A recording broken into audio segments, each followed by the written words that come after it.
Hello dear, welcome to Castle Campus. In this lecture we will discuss about deterministic model. तो जैसा कि आपने पिछले लेक्चर में पढ़ा होगा, दो टाइप्स के मॉडल्स हमने पढ़े थे, डिटर्मिनिस्टिक और प्रोबेबिलिस्टिक मॉडल्स। तो डिटर्मिनिस्टिक मॉडल्स में कई टाइप्स की मॉडल्स आती हैं, तो मतलब मेनली हमें 4 टाइप्स की पढ़ना है जो कि सिलेबस में है। तो जो फर्स्ट मॉडल हमारे पास है वो है इकोनॉमिक ऑर्डर क्वांटिटी, जिसको कि शॉर्ट में EOQ भी बोलते हैं, ठीक है। और इसका दूसरा नाम है हैरिस विल्सन मॉडल, जिन्होंने दिया था, इस मॉडल को बनाया था। और इसका और दूसरा नेम है infinite rate of replenishment. Okay, इसका हिंदी होता है वरना इनफिलप रिप्लेनिशमेंट का। और इन दोनों नेम्स को आप याद रखो, बिकॉज MCQ के लिए आपको काम आएगा। EOQ तो आपको याद ही होगा या फिर याद हो जाएगा, आसान सा है। EOQ इकोनॉमिक ऑर्डर क्वांटिटी जो फर्स्ट मॉडल है, इसका दूसरा नाम हैरिस विल्सन मॉडल। और infinite rate of replenishment. Okay, now इस मॉडल के लिए जो हमारे पास एक हम कर्व बना रहे हैं, जिसमें कि इन्वेंट्री लेवल जो कि यूनिट्स में है और टाइम के बीच में जो हमारी कर्व है वो बनेगी कि किस टाइप से इसका कंजप्शन हो रहा है, किस टाइप से कहाँ रीऑर्डर लेवल है। ये सब देखने के लिए हम अपने रीऑर्डर लेवल समझ लिया है। इसके पिछले वाले लेक्चर में रीऑर्डर लेवल किसको बोलते हैं मैं बता रखा था। लेड टाइम समझ लिया है, कितना लेड टाइम लगता है एक इन्वेंट्री ऑर्डर प्लेस हुआ तब से वो कंपनी या फिर इंडस्ट्री में आने में कितना टाइम जो लगा ताकि यूजफुल हो सके वो इन्वेंट्री, तो उसको लेड टाइम बोलते हैं। और D जो है कंजप्शन रेट है, यहाँ पे जो D हमने लिखा हुआ कंजप्शन रेट है। LT लेड टाइम है। ROL जो है रीऑर्डर लेवल है, ठीक है। अब आशा करता हूँ आपको जो यहाँ पे नोटेशन यूज़ कर रहे हैं समझ में आएगा। Q जो है नंबर ऑफ़ क्वांटिटीज ऑर्डरिंग, और T जो है टाइम रिप्रेजेंट कर रहा है यहाँ पे, टाइम बिटवीन 2 ऑर्डर्स, जो टाइम गैप होता है। इसको भी मैंने पढ़ा था T और N को। N जो था number of orders per year था, और T जो था टाइम गैप बिटवीन 2 ऑर्डर्स, ठीक है। तो सबसे पहले T इज़ इक्वल टू 0 हमारे पास इन्वेंट्री का लेवल गया था जब हम यूज़ स्टार्ट कर रहे हैं या फिर उसका कंजप्शन स्टार्ट कर रहे हैं। तो जो हमारे पास इन्वेंट्री का लेवल था वो Q था, ठीक है। तो इसका हम क्या करेंगे, कंजप्शन स्टार्ट करेंगे D रेट से, जो कि D को डिमांड भी बोल सकते हैं या फिर कंजप्शन का रेट बोल सकते हैं। तो D रेट से हम इसको कंज्यूम करना स्टार्ट किए। लेकिन एक चीज़ आपको पता है कि रीऑर्डर लेवल ट्रेन होगा, वहाँ पे हम फ्रेश ऑर्डर प्लेस कर देंगे ताकि हमारा जो इन्वेंट्री हो जब तक ख़त्म हो तब तक फिर फ्रेश ऑर्डर जो हमने प्लेस किया है वो हमारे पास आके रेडी हो, ताकि उसका यूज कर सकें या फिर सेल कर सकें जो डिमांड है मार्केट में उसके हिसाब से। तो जो डिमांड होता है उसके हिसाब से हम क्या करते हैं, एक लेट टाइम कंसीडर करते हुए, जैसे 4 दिन 5 दिन 10 दिन जितना दिन हमारे पास इन्वेंट्री आने में टाइम लगता है, और उस पर्टिकुलर मतलब टाइम के लिए एवरेज डिमांड रेट क्या है, जो डिमांड रेट चल रहा है शुरू से, तो उसको कंसीडर करते हुए हम रीऑर्डर लेवल सेट करके यहाँ पे फ्रेश ऑर्डर प्लेस कर देंगे। और जब फिर इसको कंजप्शन इसका करते रहेंगे जब तक हमारे पास इन्वेंट्री लेवल 0 होगा। उस टाइम पे फिर हमारे पास जो फ्रेश ऑर्डर किया था वो वापस से पहुंच जाएगा, और हमने कितना क्वांटिटी का ऑर्डर करना है, Q क्वांटिटी फिर से, जो कि फिक्स है, हर बार Q क्वांटिटी का ऑर्डर करेंगे। फिर इसको D रेट से कंज्यूम करेंगे।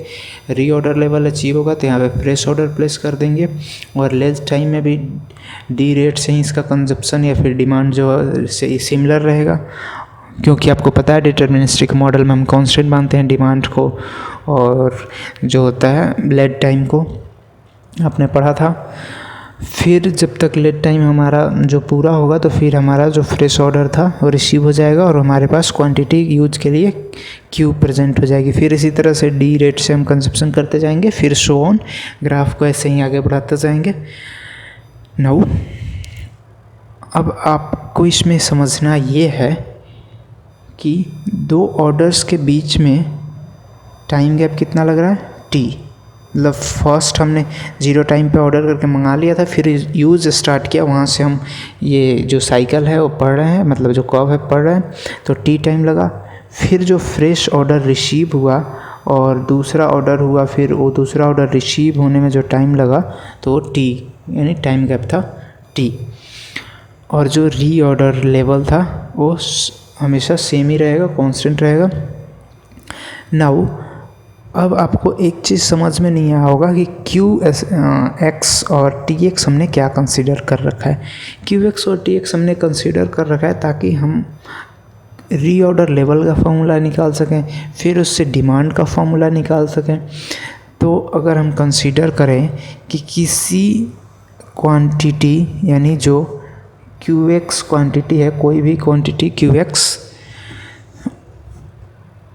उसको डी रेट, यानी कि डी जो है इसकी वैल्यू हम 10 कंसीडर करें कि 10 यूनिट्स पर डे कंज्यूम हो रहा है, तो डी रेट के हिसाब से कंज्यूम करने में हमारे पास TX टाइम लगता है। TX टाइम में वो पूरी QX जो यूनिट है at the demand rate D के हिसाब से कंज्यूम हो जाती है या फिर सेल हो जाती है।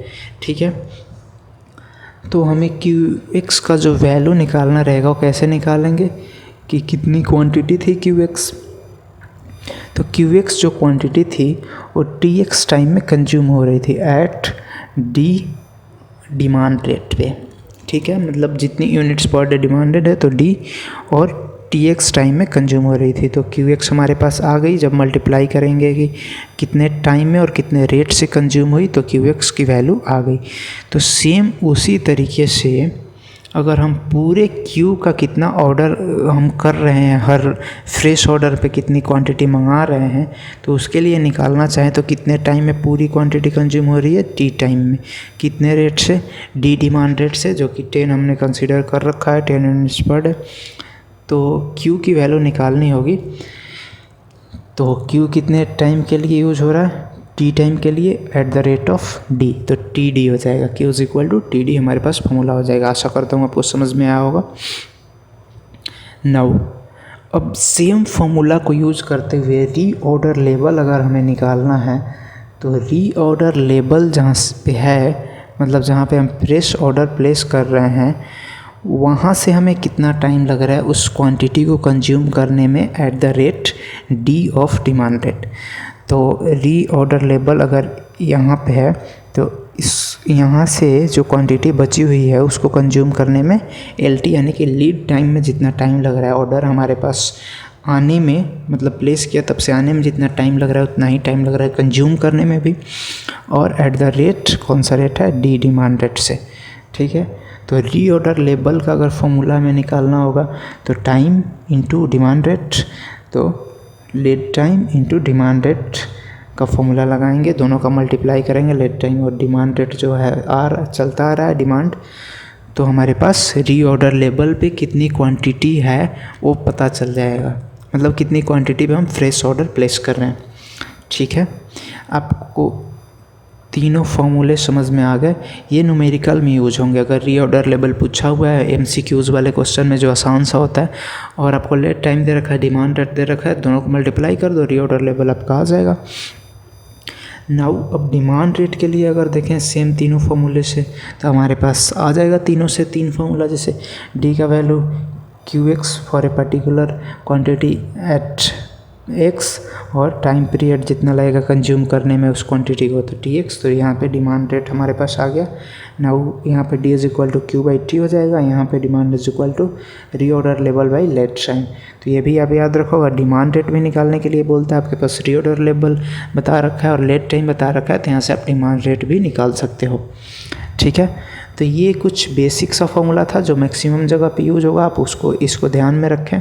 ठीक है, अब जो हमारे पास नेक्स्ट चीज़ कैलकुलेट करने के लिए आता है न्यूमेरिकल्स प्रॉब्लम में है टोटल एनुअल कॉस्ट, मतलब पूरे एक साल में कितनी एनुअल कॉस्ट लगी।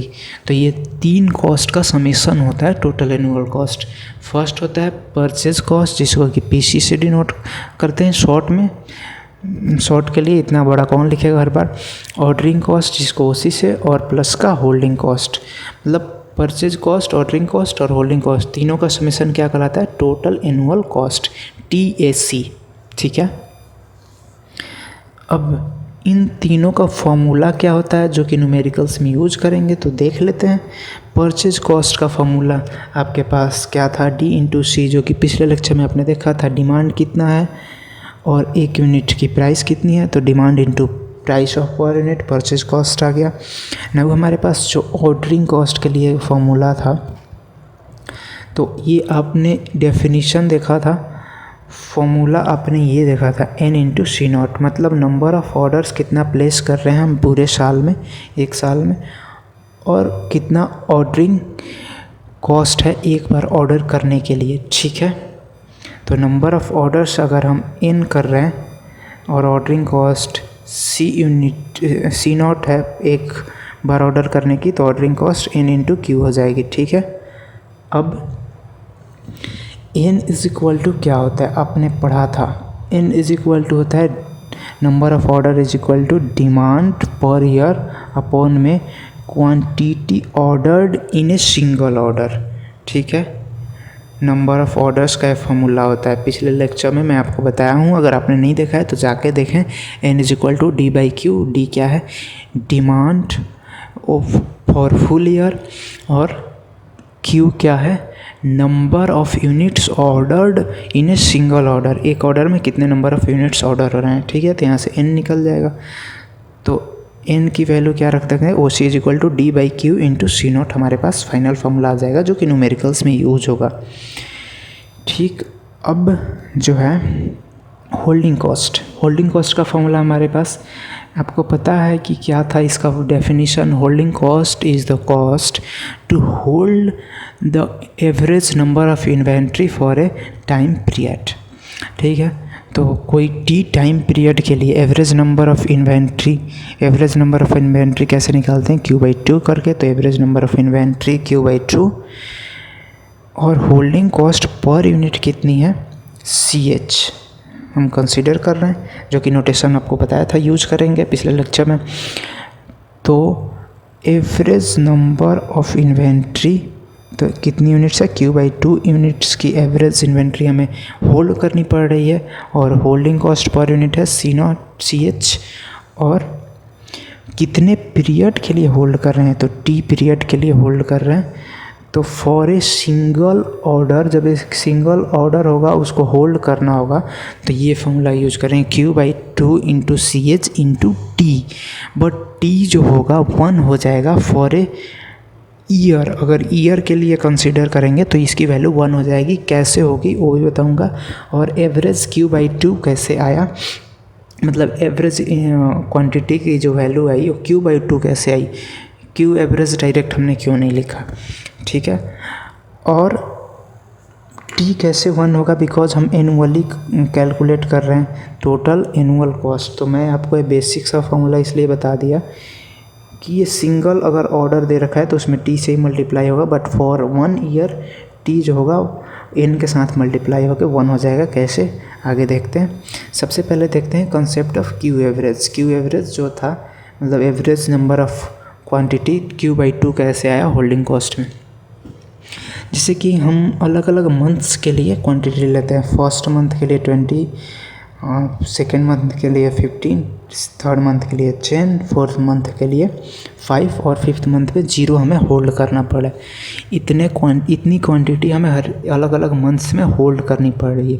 तो पाँचों मंथ्स के लिए हम एवरेज अगर निकालें तो सबको ऐड करके और 5 मंथ से डिवाइड कर देंगे, तो एक मंथ का आ जाएगा कि एवरेज नंबर ऑफ़ इन्वेंट्री हर एक मंथ में हम इतना होल्ड कर रहे हैं। ठीक है, तो 20 + 15 + 10 + 5 + 0 इज इक्वल टू कितना हो जाएगा, 50 आ जाएगा अगर ऐड करें तो। अब कितने मंथ के लिए होल्ड कर रहे हैं, 5 मंथ के लिए होल्ड कर रहे हैं, तो क्यू एवरेज कितना आएगा 50/5, यानी कि 10 यूनिट्स हर महीने हमें कितना होल्ड करना पड़ा है, 10 यूनिट्स होल्ड करना पड़ा है।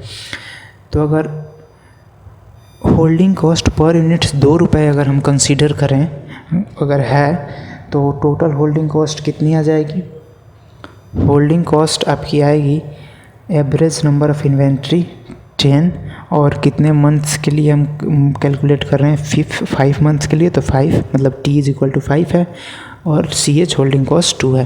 तो सबको मल्टीप्लाई करने पे हमारे पास क्या आ जाएगा 100। मतलब हमारी टोटल होल्डिंग कॉस्ट 100 आ रही है।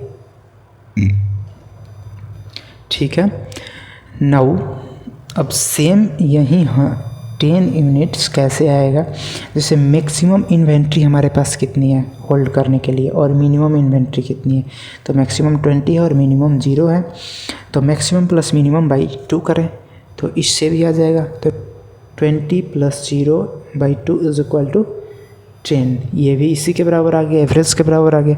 तो बार बार हमें ऐड करके और डी से डिवाइड ना करना पड़े, इसी के लिए हम यूज़ करेंगे मैक्सिमम प्लस मिनिमम बाई 2।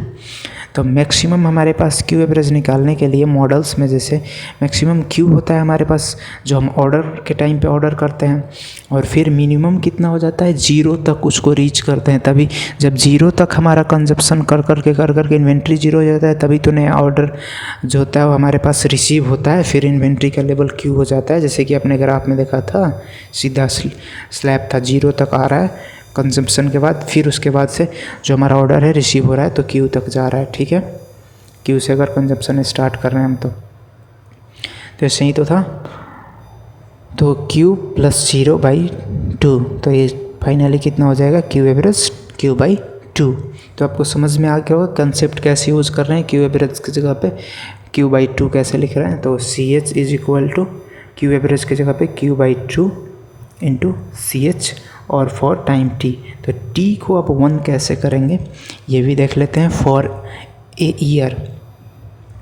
ठीक है, तो फॉर 1 ऑर्डर, एक ऑर्डर के लिए holding cost for time period t Q/2 CH × t, जो कि मैं बताया, but in 1 year we have to order n times the order, मतलब एक साल में नंबर ऑफ़ ऑर्डर्स कितने प्लेस करते हैं, n number of order place करने पड़ते हैं। जैसा कि इसके पिछले लेक्चर में मैं बताया था कि आपको टोटल डिमांड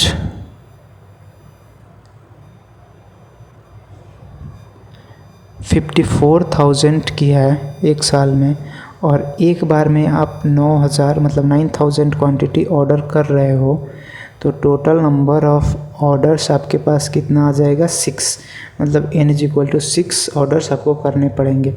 ठीक है, तो एक साल के लिए नंबर ऑफ़ ऑर्डर्स कितने हो जाएंगे n। तो एनुअल होल्डिंग कॉस्ट अगर हम निकालें तो एनुअल होल्डिंग कॉस्ट हमारे पास क्या हो जाएगा Q/2 average number of inventory annually upon में CH, मतलब holding cost per unit, T और नंबर ऑफ़ ऑर्डर्स कितने हैं n। इस सिंगल ऑर्डर के लिए सिर्फ T से कर रहे थे, लेकिन नंबर ऑफ़ ऑर्डर्स जब n हो जाएंगे तो n से मल्टीप्लाई करना पड़ेगा जब एनुअल होल्डिंग कॉस्ट निकालेंगे। और मैं बोला था पिछले लेक्चर में, आप याद रखना T × n कितना होता है 1। T क्या है, गैप बिटवीन 2 सक्सेसिव ऑर्डर्स, और n क्या है, number of orders per year. तो T जो होता है 1/n होता है, n जो होता है 1/t होता है, तो Tn जो हो जाएगा हमारे पास किसके बराबर हो जाएगा 1 के बराबर, जो कि आपने पिछले लेक्चर में पढ़ा था। अगर आपको नहीं याद है तो आप एक बार पिछला लेक्चर देखो। फिर तो आपने के पास एनुअल होल्डिंग कॉस्ट का फाइनल फार्मूला क्या आ जाएगा Q/2 × CH, T में n से मल्टीप्लाई होके 1 में कन्वर्ट हो गया।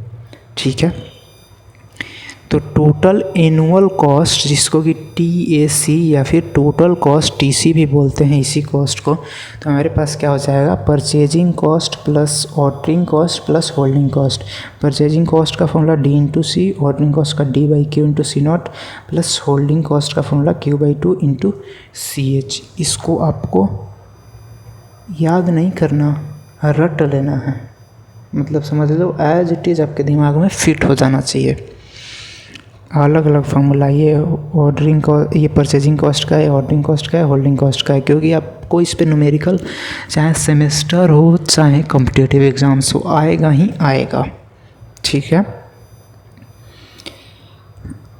अब जो है इसका नेक्स्ट जो कॉस्ट आता है हमारे पास, तो परचेजिंग कॉस्ट आपको पता है ये फिक्स रहेगा, क्योंकि डिमांड हम फिक्स कंसीडर करते हैं डिटर्मिनिस्टिक मॉडल में, और कॉस्ट पर यूनिट फिक्स ही रहेगा। तो ये चीज़ फिक्स है। तो टोटल वेरिएबल कॉस्ट और टोटल इन्वेंट्री कॉस्ट किसको बोलेंगे, क्योंकि जो ऑर्डरिंग कॉस्ट है और होल्डिंग कॉस्ट है यही वेरी करते रहेंगे, ये तो फिक्स रहेगा। तो टोटल वेरिएबल कॉस्ट जिसको कि टोटल इन्वेंट्री कॉस्ट भी बोलते हैं, तो ये होगा ordering cost plus holding cost, ठीक है, इनका समेसन। तो इसका शॉर्ट फॉर्म क्या होगा टोटल इन्वेंट्री का, TIC is equal to ordering cost plus holding cost. Ordering cost होता है D/Q इंटू C0 और होल्डिंग कॉस्ट होता है Q/2 इंटू CH। तो ये फॉर्मूला आपको याद रखना होगा, ये भी रट लेना होगा। TIC is equal to D/Q into C0 plus Q/2 into CH, ठीक है। अब इससे अगर टोटल एनुअल कॉस्ट बोले तो total inventory cost plus purchasing cost D into C, तो ये हो जाता है हमारे पास फॉर्मूला। नाउ अब इकोनॉमिक ऑर्डर क्वांटिटी जैसा हमारा नाम था मॉडल का, उसके लिए देखते हैं कि कौन सी क्वांटिटी ऑर्डर करें ताकि वो हमें इकोनॉमिकली फिट हो। क्या क्वांटिटी ऑर्डर करें जो कि हमें इकोनॉमिकली फिट हो हमारे लिए, क्योंकि नाम ही है इस मॉडल का इकोनॉमिक ऑर्डर क्वांटिटी। तो एक हम कर्व देखते हैं कॉस्ट और साइज ऑफ ऑर्डर के बीच में, यहीं से हमें पता चलेगा कि साइज ऑफ ऑर्डर अपना क्या रखें ताकि वो इकोनॉमिकल हो। तो दो चीज़ें आपको पता है, ऑर्डरिंग कॉस्ट और होल्डिंग कॉस्ट।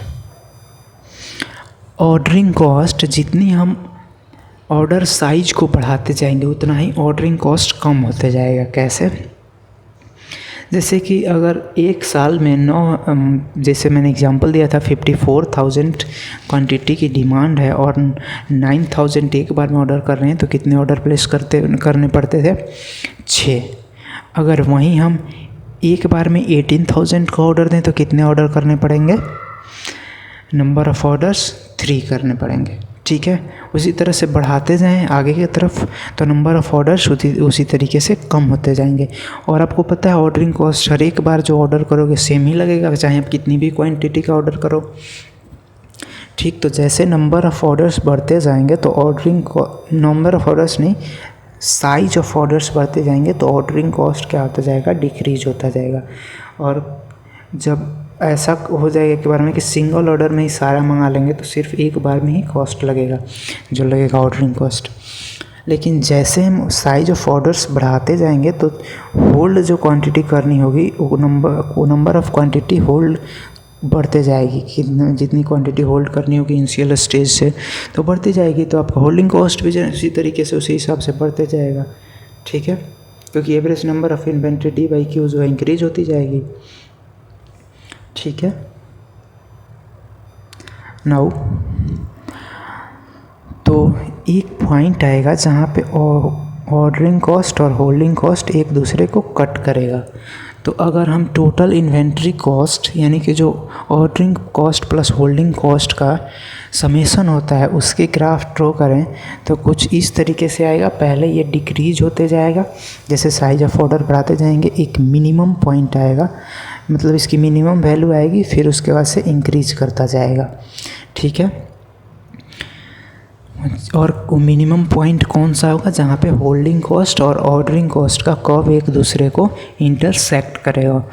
और TAC आपको पता है टोटल एनुअल कॉस्ट, हर जगह पे टोटल इन्वेंट्री कॉस्ट में परचेजिंग कॉस्ट यानी D इंटू C ऐड करते जाओ तो ये भी इसी पैटर्न में पहले डिक्रीज करेगा, फिर मिनिमम आएगा, फिर इंक्रीज करेगा।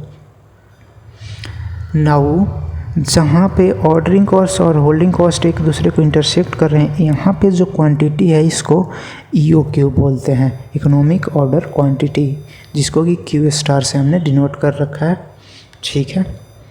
तो at EOQ ordering cost is equal to holding cost. इस पॉइंट पे ऑर्डरिंग कॉस्ट और होल्डिंग कॉस्ट दोनों एक दूसरे के बराबर हैं। नाउ डेफिनेशन देखते हैं EOQ की।